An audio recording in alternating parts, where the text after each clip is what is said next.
descubrimiento de América llegó momento para que España se aupara la categoría de dignidad imperial. Miles de españoles fueron rumbo al nuevo continente buscando la fortuna que Europa les negaba.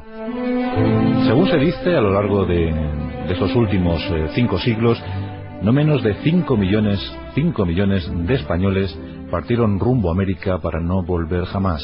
Allí se asentaron, allí echaron raíces, allí se mezclaron con los autóctonos y allí se gestó toda una cultura criolla, una cultura mestiza que yo creo que ha dado pues magníficos resultados. No obstante, durante el siglo XVI, cientos de buscafortunas, de buscavidas, de aventureros fueron a América, fueron a la nueva realidad para intentar mejorar sus bolsas y protagonizaron hazañas dignas de ser contadas.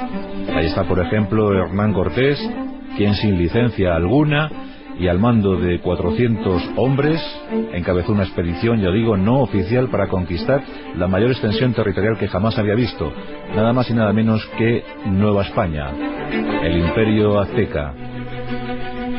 Otro que fue casi en calidad de aventurero fue Francisco Pizarro. Este hizo lo propio con el imperio de los incas y con 177 hombres que le arroparon en uno de los esfuerzos más tremendos y arrogantes de toda la historia. Ahí llegaron los dos marquesados, el de Osaka para Hernán Cortés y el de la Conquista para Pizarro.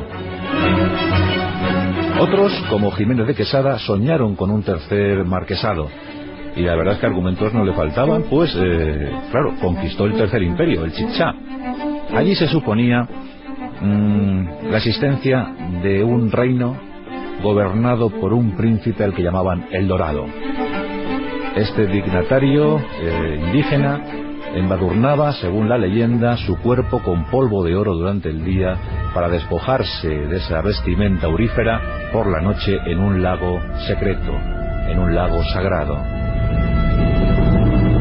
La verdad es que todas estas leyendas, todo este tipo de rumores animaban muchísimo a los españoles que escuchaban las historias en las tabernas de la península ibérica y que con el afán de descubrir algún día su parte del botín, pues buscaban ese anhelo, buscaban ese sueño en los territorios pendientes de ser conquistados.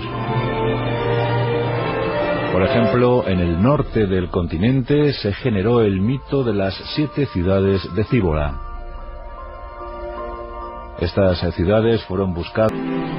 Bien, pues en estas múltiples aventuras rumbo al Dorado nos encontramos la de los Marañones. Y si hablamos de los Marañones hay que hablar del príncipe de la libertad, el príncipe de la paz, el loco, el peregrino, el traidor. Así se intitulaba Lope de Aguirre. Sabemos poco acerca del nacimiento exacto, la fecha de nacimiento exacta de Lope de Aguirre. Sí sabemos que nació en la guipuzcoana ciudad de Oñate, en una flota que zarpa rumbo a América. Ese año le encontramos en Cartagena de Indias sirviendo como soldado raso en los ejércitos reales. Es un soldado mondo y lirondo que en principio tampoco tiene muchas aspiraciones, pero en la mente de Lope de Aguirre se empiezan ya a generar, se empiezan a acuñar ciertas psicopatías muy lamentables. Y es que el personaje, a pesar de ser culto para la época, había recibido una buena instrucción académica, escribía bastante bien, sus documentos enviados a España así lo atestiguan, tenía ciertas normas de conducta. Bueno, estaba dominado por el honor de la época, pero a pesar de todo eso, Lope de Aguirre se destacó de inmediato como consumado sanguinario. No le importaba matar si era menester. Y enrolado en las filas de los ejércitos del oidor Vaca de Castro, marcha rumbo al Perú. Allí hay una guerra, la primera guerra civil entre españoles en territorio americano. Y alistado en esos ejércitos realistas, lucha contra los almagristas, los seguidores de Diego de Almagro, el gran enemigo de Francisco Pizarro. Participa en la batalla de las Salinas, librada en 1538, y en otra suerte de envites bélicos. Lo cierto es que en esos años se desata toda la conspiranoia del amigo Lope de Aguirre. Se le empieza a ver como elemento peligroso, muy dado a participar en conjuras, enredos, conspiraciones, tramas. Y después de tanta batalla y de muchas heridas, pues en estos años de servicio de armas, es herido. Por ejemplo, su pie derecho fue inutilizado en una herida de guerra, y sus dos manos fueron quemadas por chispas de arcabuz. La verdad es que en aquel momento disparar un arcabuz era un peligro no solo para el que disparaba, sino también para el que podía recibir el impacto, pero sobre todo para el que disparaba. Y no pocos arcabuces saltaron por los aires, mutilando manos o acabando con la vida de sus portadores. El caso es que ya era muy díscolo Lope de Aguirre, era ya un psicópata declarado, y participa incluso en el asesinato de algún gobernante peruano. Por ello se le incrimina y por ello se le sentencia a muerte, aunque finalmente tiene la suerte de recibir un indulto. Nos encontramos en la década de los 50 de este siglo XVI. Por tanto, Lope de Aguirre ya es curtido, ya es veterano y ha superado los 40 años, cosa que no ocurría frecuentemente en América. Si revisamos un poco el listado de exploradores y conquistadores en América, comprobamos con estupefacción que el 90% de ellos no llegó nunca a superar los 40 años de edad. Casi todos morían en batalla, en las exploraciones, en las contiendas. Era algo tremendo, era una auténtica carnicería. Muchísimos, miles de españoles murieron de esa guisa, y Lope de Aguirre estuvo a punto de hacerlo en varias ocasiones, hay que decirlo. Pero nos encontramos ante su gran oportunidad en la historia. Andrés Hurtado de Mendoza está como virrey del Perú, año 1559. Como todos sus antecesores, Hurtado de Mendoza quiere localizar El Dorado, no solo para gloria del imperio, sino también para gloria de sus bolsillos, de su patrimonio, de su fortuna. Y a esto debemos añadir que en aquel tiempo de 1559 las guerras civiles, las guerras entre almagristas y ejércitos reales estaban prácticamente finiquitadas, y bueno, pues después de una guerra ya se sabe que muchos capitanes, muchos oficiales, muchos soldados pues están ociosos y quieren actividad.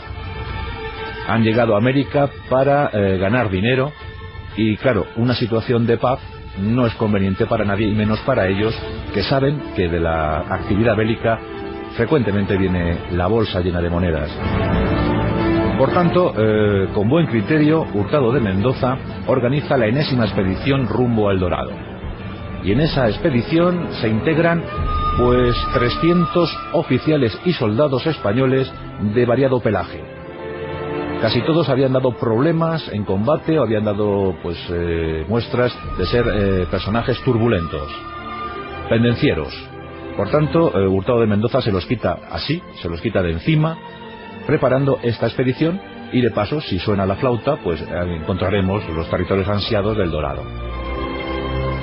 Durante un año se prepara esta aventura que conducirá a esos 300 españoles y a otros cientos de indios. Cada expedición que se organizaba siempre era acompañada con cientos, miles de indígenas portadores de los pesados bultos, de las armas, de la intendencia. Y bueno, pues se arbolan, se pertrechan 3 bergantines. En esos 3 bergantines quedan instalados los 300 españoles, los indígenas acompañantes, y finalmente el 26 de septiembre de 1560 la expedición parte rumbo a su incierto destino. Al frente de la misma se encuentra el navarro Pedro de Ursúa, un hombre experimentado, pero ya muy abandonado a la molicie. Unos dicen que ha contraído el humor negro, otros la melancolía. En todo caso, hoy hablaríamos de una depresión. Don Pedro solo muestra interés por su amante mestiza, Inés de Atienza, una bellísima joven que cometió el error de acompañar a su amante a esa aventura. La expedición zarpa. Los ríos principales por los que debe transitar son el río Marañón y el río Amazonas. las primeras semanas ya hacen ver que aquello no puede acabar bien. Pedro de Ursúa se desentiende del gobierno de aquellas tres naves y solo presta atención, ojos, oídos, todos sus sentidos, a la bella Inés.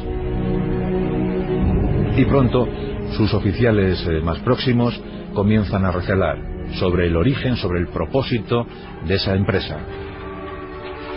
Como es obvio, Lope de Aguirre, uno de los más conspiranoicos, se suma a cualquier conjura que se prepare en los bergantines, y pronto se prepara un plan. Hay que deshacerse de Pedro de Ursúa.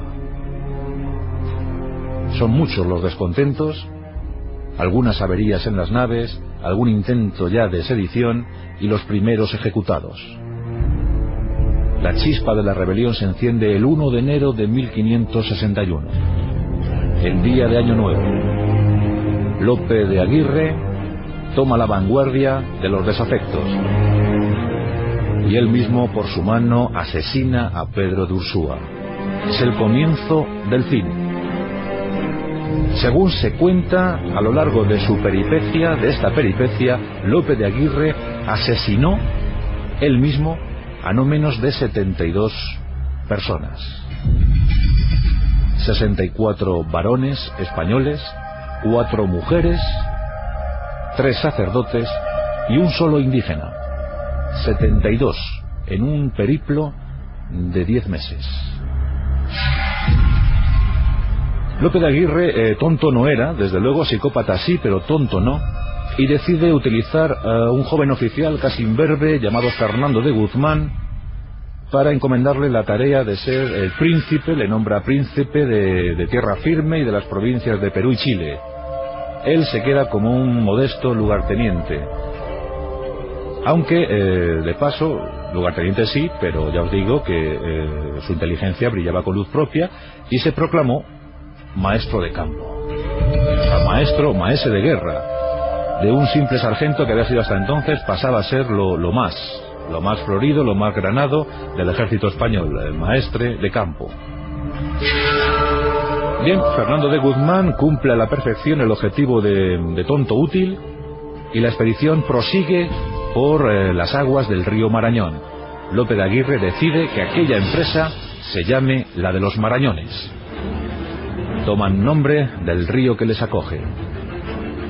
Envían una primera carta en mayo de 1561 al rey Felipe II, al rey prudente que en España todavía ignora lo que está ocurriendo con sus huestes en América. Lope de Aguirre firma como el traidor, pues dice que todos en verdad son traidores a la corte española, a la corona española, y que como traidores a partir de entonces deben caminar, deben deambular en calidad de proscritos. Ha comenzado una de las rebeliones más locas, más surrealistas de toda la historia de América. Los Marañones, con todavía algunos indios y con sus bergantines en cada vez más pésimo estado, avanzan por las aguas del río Marañón y finalmente desembocan en el inmenso río Amazonas que ya conociera Orellana. Se vuelven locos. No cabe otro apelativo. Lope de Aguirre ve conjurados por todos los sitios y comienza a ordenar ejecuciones. Asustados, enloquecidos, afectados por las enfermedades tropicales, aquellos hombres ven como cada vez su cifra va menguando. De los 300 originales han pasado a menos de la mitad. Todos han fallecido, todos han quedado sembrando con sus cuerpos las riberas del río Marañón, del río Amazonas. Los indios son desembarcados en un punto inconcreto de las riberas amazónicas. 170 que quedaban supervivientes, allí quedan, a su causa, ahí quedan relegados a su suerte. Lope de Aguirre prosigue con sus conjuras, con su psicopatía y finalmente ordena también que mueran muchos que intentan defender la vida de la pobre Inés de Atienza, que había quedado desconsolada y desprovista de amante. El propio Lope de Aguirre la cose a puñaladas. Tan solo queda ya una mujer en la expedición, y esa no es otra sino la hija mestiza de Lope de Aguirre, de madre incierta, pero que sí sabemos el nombre, Elvira. Elvira acompaña a su padre y contempla con temor cómo este cada vez se muestra más embrutecido por los acontecimientos. La expedición de los Marañones siembra de fuego, sangre y terror todo el Amazonas. Son cientos los cadáveres. Se habla ya de estos rebeldes a la causa española. El 20 de julio de 1561, tras haber dejado la desembocadura del Amazonas y haber navegado por las aguas atlánticas, los Marañones llegan a la isla Margarita, frente a las costas venezolanas. Todavía se recuerda la bahía en la que desembarcaron. La siguen llamando hoy en día Bahía del Traidor. En Isla Margarita, los Marañones causan una auténtica carnicería entre los colonos. Toman la isla y matan más de 50 pobladores. Están absolutamente rotos y provocan el terror allá donde van. Sus arcabuces apuntan de forma certera, pasan a cuchillo poblaciones. Las noticias se propagan por la costa de tierra firme, por Colombia, Nueva Granada entonces, y las Antillas, como es lógico, y se preparan expediciones punitivas para sofocar esta rebelión. Es entonces cuando Lope de Aguirre, proclamado príncipe de la libertad, autoproclamado príncipe de la libertad, asume ya, porque había ejecutado al pobre, al infortunado Fernando de Guzmán, asume los títulos pues de rey de tierra firme y de las provincias de Chile. Se declara independiente con respecto a la corona española y manda una carta, una segunda carta a Felipe II, en esta ocasión firma como el peregrino, tratando al rey español de igual, diciéndole o insultándole incluso, llamándole menor de edad, que tiene sus manos limpias, mientras que en América las manos están llenas de sangre. Y bueno, pues Lope de Aguirre se proclama independiente, quiere ser rey del Perú y de todos los territorios que pueda incautarse, de los que puede incautarse. Bueno, pues incluso el propio Simón Bolívar, siglos más tarde, ve en esta carta enviada por Lope de Aguirre a Felipe II como el primer esbozo de la libertad americana, como la primera proclama independentista americana. Bueno, pues eso quiso ver Simón Bolívar en las letras de este psicópata, del loco Aguirre, como ya le llamaban. Esas expediciones punitivas se han preparado. El propio Jiménez de Quesada, el conquistador del Tercer Imperio Chichá, uno de los fundadores de Bogotá.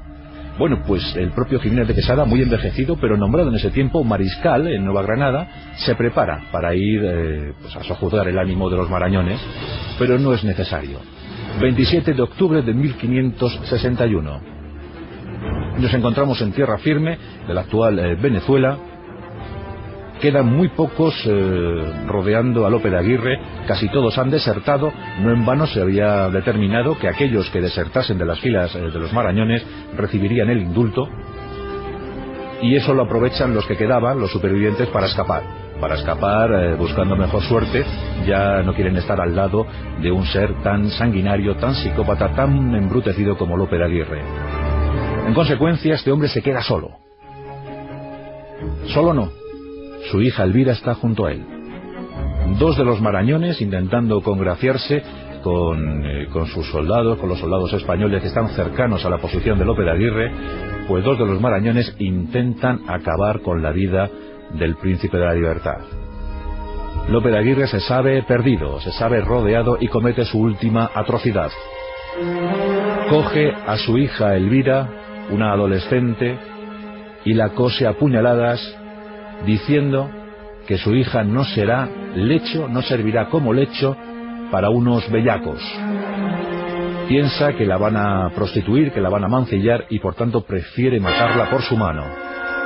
Las últimas palabras de la joven, según escucharon los Marañones, fue: ¿qué haces, padre? Ya está bien, padre, ya está bien.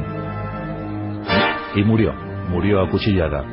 Acto seguido, dos Marañones tomaron posición y apuntaron con sus arcabuces al loco, a ese que había sido su jefe durante 13 meses.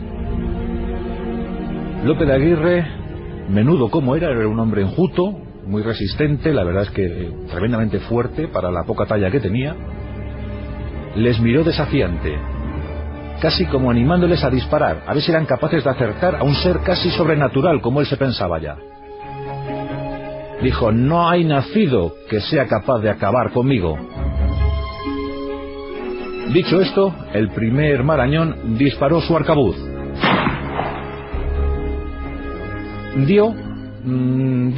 La verdad es que rozó a Lope de Aguirre y dijo: mala puntería, no has acertado. Y rió, con una risa de estas grotescas típicas de cualquier psicópata. Pero el segundo Marañón apuntó mejor, tomó referencia y provocó un segundo disparo. Ahí el cuerpo de Lope de Aguirre quedó contraído y dijo: esta sí es buena. Fue lo último que dijo en la vida: esta sí es buena. Cayó al suelo redondo y murió. Así acabó la vida de este perturbado, Lope de Aguirre, el loco Aguirre, el príncipe de la libertad, el rey independiente del Perú y las provincias chilenas y tierra firme y todo lo que pudiese pasar por su imaginación calenturienta. Fue desmembrado. Sus manos, cortadas, fueron enviadas a Valencia y a Mérida, ciudades de la actual Venezuela. Su cabeza fue enjaulada. La metieron en una jaula y la enviaron a Tocuyo. Allí quedó expuesta. Y luego, pues, el resto del cuerpo fue echado a los perros, que se lo comieron convenientemente. No sé si se indigestaron.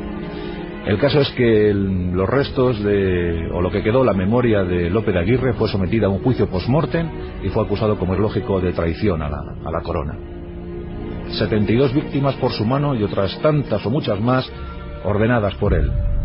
Así acabó la vida del príncipe de la libertad, del loco Aguirre.